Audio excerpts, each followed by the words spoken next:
Acabou o tempo do Maranhão ser governado por uma, duas ou três famílias. Era final de 2018. Propagandas como essa circulavam sem parar nas TVs do Maranhão, exaltando o então governador Flávio Dino, ex-juiz federal e um dos maiores críticos da oligarquia Sarney, que dominou o estado por mais de meio século. Acabou a era do poder familiar no Maranhão. Mas e se a história não for tão simples assim? Esse aí é o pai de Flávio Dino, o Dr. Sálvio, advogado, vereador, prefeito, deputado estadual e membro de uma família com raízes profundas no poder maranhense. Pois é, a história de Flávio Dino, um dos maiores críticos da oligarquia Sarney, na verdade também vem de uma das famílias mais poderosas do país. Uma trajetória cheia de surpresas, que não param na árvore genealógica.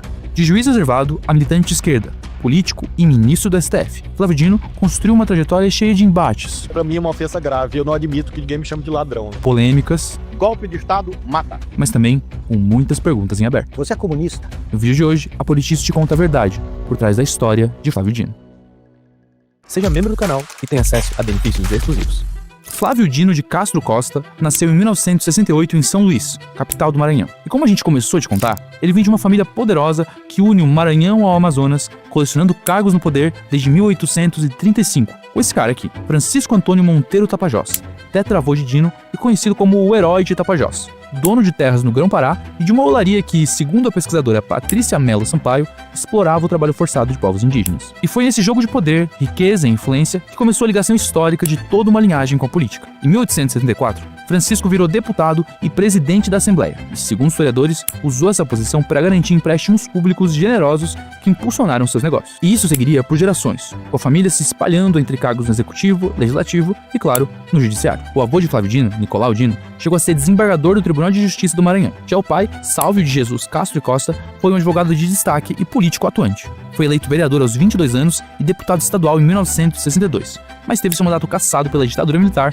por suposta ligação com o comunismo. E como dizem por aí, filho de peixe, peixinho é. Como herança do pai, Dino recebeu o interesse pela política e pelo direito, já dando os primeiros sinais, ainda na vida escolar, em sua atuação como líder do Grêmio Estudantil durante o ensino médio em São Luís. Pouco tempo depois, com 18 anos, Dino deu início à sua formação em Direito pela Universidade Federal do Maranhão, onde foi mais uma vez líder do movimento estudantil. E foi ali, durante os anos de graduação, que ele exerceu o cargo de auxiliar judiciário no Tribunal Regional do Trabalho, e intensificou seu envolvimento com a política, se tornando a partir dali defensor das ideias socialistas e um dos coordenadores da ala juvenil da primeira campanha presidencial de Lula lá em 1989.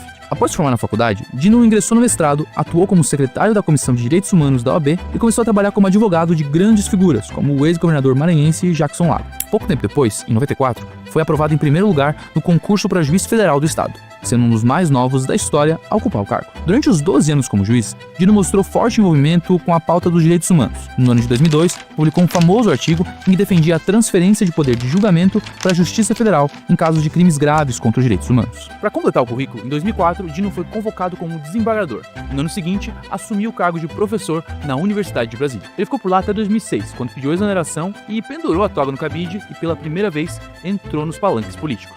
E se tem uma coisa que a gente aprende em histórias como essa é que mudar de ambiente, mudar de rotina exige preparo. E às vezes não é nem uma virada de carreira tipo virar deputado. É só um dia puxado, com reunião, trânsito, aula, trabalho e mais 1000 coisas ao mesmo tempo. E nessas horas, conforto não é luxo, é necessidade. Por isso, aqui no canal, com a rotina de produzir vídeos como esse que eu tô fazendo agora, a gente tem apostado em looks da Insider. A Tech Shirt que eu tô usando agora conta com uma tecnologia de absorção e evaporação rápida do suor, que desamassa no corpo e não precisa passar. Tudo pensado para quem vive na correria do dia a dia, mas não quebra o mão do conforto e quer estar pronto para qualquer ocasião. E olha só, usando o cupom POLITIZE, você garante um desconto de 15% no site da Insider. É só acessar o link aqui na descrição que o cupom já vai ser aplicado automaticamente no seu carrinho. Depois de deixar o cargo de juiz, Flávio Dino, inspirado pelo pai, se filiou ao Partido Comunista do Brasil, o PCdoB, e de cara, naquele mesmo ano, foi candidato a deputado federal. Com uma bandeira em prol do judiciário, ele foi eleito com mais de 120 mil votos, sendo o quarto mais votado naquele ano. Durante seu mandato, Dino teve atuação voltada principalmente a temas ligados à justiça, combate à corrupção e defesa de direitos civis. Ele atuou como um dos redatores da proposta de reforma política que sugeria um sistema proporcional,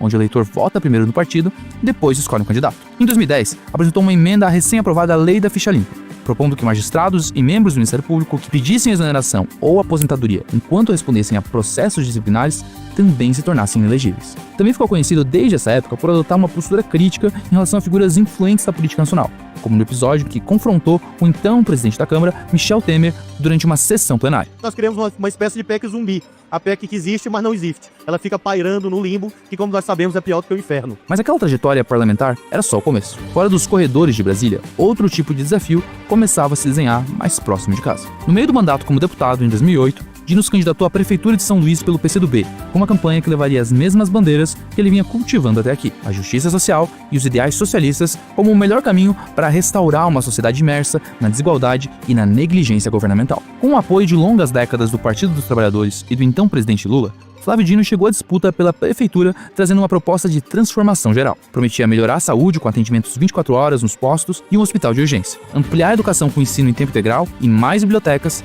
reforçar a segurança, fortalecendo a guarda municipal e instalando câmeras nas ruas. Para aproximar a prefeitura da população, planejava criar ainda subprefeituras e um portal de transparência. Tudo isso com o discurso de que a nova gestão buscaria romper com as velhas oligarquias, apresentar um novo caminho para a capital maranhense e, como ele bem dizia por aí, O futuro vai vencer o passado. ele conseguiu chegar ao segundo turno com mais de 167 mil votos, em uma coligação formada pelo PT e PCdoB, mas acabou sendo derrotado pelo candidato João Castelo, do PSDB, que levou a prefeitura com mais de 55% dos votos. Mas a verdade é que uma semente já havia sido plantada. Para muitos, o nome de Flávio Dino deixava de ser apenas um entre outros na política, e se apresentava agora como uma possibilidade de verdade. Talvez seja por isso que o então deputado federal não demorou muito para se candidatar novamente, só que dessa vez ao cargo de governador. Agora numa coligação formada pelo Partido Popular Socialista, o atual Cidadania, o Partido Socialista Brasileiro, o PSB, e claro, o seu partido, o PCdoB. Um movimento que, para quem já conhecia sua trajetória, não era surpresa. Afinal, ele mesmo já havia deixado claro onde se via na bússola política. Você é comunista? Graças a Deus. E foi com essas bandeiras que, ao lado de sua vice Miosótis Lúcio, Dino continuava a pregar a necessidade de uma política para todos, que rompesse com os padrões dos antigos governos oligárquicos. Seus planos de governo incluíam apoio aos pequenos empreendedores, a criação de um espaço cultural em cada município do estado e o combate ao consumo e tráfico de drogas, através da criação de unidades de recuperação para dependentes químicos e o aumento do número de policiais. Em sua campanha, ele também não poupava palavras na hora de expressar seu repúdio pelo Grupo Sarney, que há tantos anos ocupava o poder. É possível vencer a oligarquia e realizar um bom governo. Para você ter uma ideia, naquela época o Maranhão figurava nas estatísticas como um dos estados brasileiros com a maior concentração de pessoas em situação de pobreza ou extrema pobreza, realidade que não mudou muito até hoje. Por isso, a população queria mudanças, e assim, a campanha de Dino caía como uma luva. Mas antes sequer de chegar o dia da votação,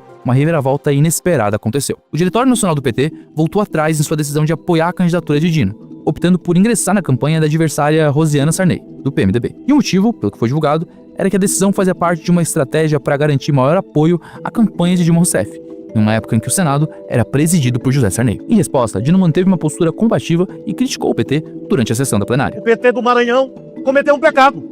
Eu aprendi, porque eu cantei em 89, que a esperança desse o medo. Mas apesar de ter perdido o apoio do PT nacional, ele ainda tinha do seu lado a maioria do PT do Maranhão, além do apoio de figuras importantes, como o ministro Alexandre Padilha. Com essa campanha, Dino conseguiu quase 900 mil votos, mas acabou sendo derrotado por Rosiana Sarney. Só que o que parecia ser um racha definitivo entre Flávio Dino e o PT, se mostrou na verdade só uma crise pontual. Com a eleição de Dilma Rousseff, a então presidente resolveu nomear Flávio Dino como presidente da Embratur. De acordo com reportagens da época, a nomeação de Dino foi resultado de uma combinação de fatores políticos e estratégicos que atendiam a uma demanda do PCdoB como parte das negociações para a composição de cargos no início do governo Dilma. Dino agora era um dos principais nomes à frente de eventos famosos como a Rio+20, a Copa do Mundo de 2014 e os Jogos Olímpicos e Paralímpicos de 2016. Mas o maranhense queria ir além. Eu acredito que as riquezas do nosso estado podem levar justiça para todos. Eu acredito em um Maranhão de todos nós. Em 2014, Flávio Dino voltou seu foco para o Maranhão e se candidatou ao governo com o slogan "O Maranhão é de todos nós", apresentando um plano com 65 propostas. Entre elas, o programa Pacto pela Vida, voltado à segurança pública com mais efetivo policial e uso de tecnologia, e o Minha Casa, Meu Maranhão, que previa a construção de 200 mil moradias. E dessa vez, o resultado foi diferente. Com mais de 1.800.000 votos, em 2014, Flávio Dino conseguiu derrotar o candidato do PMDB, o partido do Sarney, ainda no primeiro turno, sendo o primeiro candidato do PCdoB a ser eleito governador na história. Agora, aparentemente, seu primeiro plano estava concluído. A chamada oligarquia do Sarney começava a sair de O cena. resultado eleitoral mostra que, apesar de todo o arsenal que o regime oligárquico utilizou para tentar manter o poder, a sociedade decidiu em outra direção, livremente. Na prática, o governo trouxe ainda a substituição das chamadas escolas de taipa, construções improvisadas e precárias, por unidades de alvenaria, garantiu o aumento do salário para professores da rede estadual e a construção e reforma de mais de 800 escolas. Enquanto isso, importantes desdobramentos políticos aconteciam no cenário nacional. Afinal, era 2014. Não só o ano do 7-1, mas também o início de uma das maiores e mais comentadas investigações de corrupção da história, a Operação Lava Jato. Dado seu histórico como juiz e sua posição de aliado à presidente Dilma, Dino foi questionado sobre sua visão em relação à investigação. e disse: Eu conheço ambos os magistrados, o juiz Sérgio Moro, de Curitiba, foi meu colega, pessoa da maior seriedade, da maior competência, muito estudioso, muito sério, assim como o ministro Teori Zavascki, que hoje está no Supremo, que ao tempo que era juiz também era desembargador federal na 4ª Região. E são magistrados que eu tenho certeza vão conduzir as coisas bem, têm conduzido bem as investigações e elas são importantes para o Brasil. Quando o impeachment de Dilma começou, Dino, ao lado de outras lideranças políticas, entre elas Ciro Gomes, lançou o movimento Golpe Nunca Mais, que buscava mobilizar a população contra o afastamento da então presidente. Dino, inclusive, liderou, durante um encontro com Dilma, um grupo de 16 governadores que assinaram a chamada Carta pela Legalidade. Mas o que acabou acontecendo, você já deve saber. Dilma Rousseff perdeu seu mandato. Dino, por sua vez, tinha ainda pouco mais de 2 anos à frente do governo do Maranhão. Ou melhor, bem mais do que isso. Depois de uma campanha cheia de reviravoltas, em 2018, Dino acabou reeleito governador já no primeiro turno, com 59,9% dos votos, derrotando a adversária Rosiana Sarney. Dessa vez, ele foi candidato de uma coligação bem mais ampla, formada por partidos como o PT, o PSB, o PP e o PDT. Mas o novo mandato de Flávio Dino foi bem diferente. Com a pandemia da Covid-19, o governo Dino se destacou nacionalmente pela eficiência no enfrentamento à crise sanitária, com ações como a ampliação de leitos hospitalares, programas sociais de combate à fome e à pobreza e iniciativas de vacinação em massa, o que garantiu ao Maranhão a menor taxa de mortalidade por Covid no país inteiro. Com Jair Bolsonaro à frente do Planalto, Dino passou a se destacar na oposição e logo começou a ser sondado como candidato, até para a presidência da República. Em 2021, o líder saiu do PCdoB após 15 anos de filiação para integrar o PSB, Partido Socialista Brasileiro. Segundo ele, essa escolha foi estratégica para o momento em que o país vivia. Considero que o PSB pode ser esse polo de organização ou de reorganização do campo nacional popular para ajudar a que nós derrotemos o Bolsonaro no próximo ano. Em abril de 2022, a jornada de Dino como governador chegou ao fim com a sua decisão de deixar o governo para se candidatar ao Senado. E ele até conseguiu ser eleito senador. Só que com a vitória de Lula, ainda em dezembro daquele ano, outra novidade estava a caminho. Em um mix total da carreira jurídica e política de Flávio Dino até aqui, ele foi nomeado ministro da Justiça e da Segurança Pública do Brasil pelo novo presidente logo no comecinho de 2023. Como você deve bem lembrar, um cargo que já começou agitado, principalmente com tudo que aconteceu naquele 8º dia de governo lá na Praça dos Três Poderes. Com a tentativa golpista, Dino se destacou pela forte atuação em relação aos ataques do 8 de janeiro, estando à frente das penalidades e investigações sobre o caso. Ainda como ministro da Justiça, ele também foi firme em sua defesa de um maior monitoramento da segurança digital como caminho para preservar a democracia, que incluiria a regulação das redes sociais, coordenação de investigações sobre milícias digitais, combate à desinformação e combate aos movimentos extremistas e antidemocráticos. Se todos os âmbitos da vida humana têm regulação, onde está escrito que só a internet não pode ter? Mas Dino só ficou no cargo até novembro de 2023, quando a aposentadoria da ministra Rosa Weber abriu uma vaga no Supremo Tribunal Federal. Sendo uma referência no campo jurídico e um nome de confiança de Lula, Dino largou como favorito e logo foi escolhido pelo presidente. Ao ser indicado ao STF, ele trouxe com ele não só uma longa trajetória política, mas também uma série de debates sobre sua imparcialidade. Sua atuação firme, aliada ao perfil ideológico assumidamente progressista, fez com que ele passasse a ser visto como um dos principais alvos da direita. Em sua sabatina, por exemplo, muitos questionaram: sendo ele tão próximo de Lula e de outros líderes no poder, seria mesmo capaz de atuar de forma imparcial ou acabaria influenciando ou sendo influenciado politicamente? Mas, em uma seleção apertada, a mais puxada desde 1990, com 47 votos favoráveis e 31 contrários, o Senado acabou aprovando a nomeação de Dino. Declaro empossado no cargo de ministro do Supremo Tribunal Federal, Sua Excelência, o senhor ministro Flávio Dino. Desde que chegou ao Supremo Tribunal Federal, Flávio Dino não demorou a deixar sua marca e também a causar polêmica. Embora estivesse impedido de votar na ação que descriminalizou o porte de maconha para uso pessoal, foi dele a proposta que ajudou a definir um marco. Até 40 gramas ou 6 plantas fêmeas passaram a ser consideradas o indicativo de consumo próprio. Em outro embate, Dino suspendeu o pagamento de emendas parlamentares por falta de transparência, uma medida que atingiu em cheio o chamado orçamento secreto. Também votou favorável ao reconhecimento do vínculo entre Uber e motoristas para manter a prorrogação da lei de cotas raciais em concursos públicos, reforçando que o Congresso devia revisar a norma,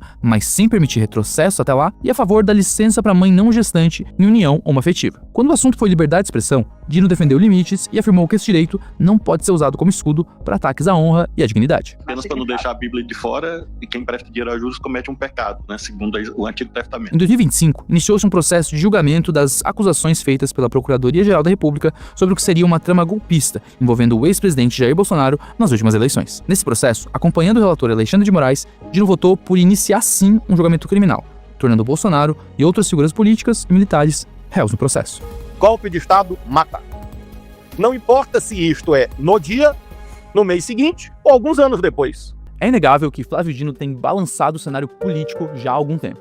E há quem diga que essa dança das cadeiras entre direito e política ainda não acabou. Mas e aí, será que Dino vai pendurar a toga mais uma vez para disputar uma eleição e ocupar os horários eleitorais? Bem, como a gente diz por aqui, isso só o futuro vai dizer. Mas uma coisa é certa, Flávio Dino pode ter chegado ao Supremo, mas não tá sozinho nessa dança do poder que agita os bastidores de Brasília. Porque se ele virou peça-chave no xadrez político, tem uma pessoa que já vinha mexendo nesse tabuleiro há muito tempo. Se você quiser saber como essa história continua, ou talvez como é que ela começa de verdade, dá o play aqui no nosso vídeo sobre Alexandre de Moraes. Esse foi o vídeo de hoje, pessoal. Até a próxima.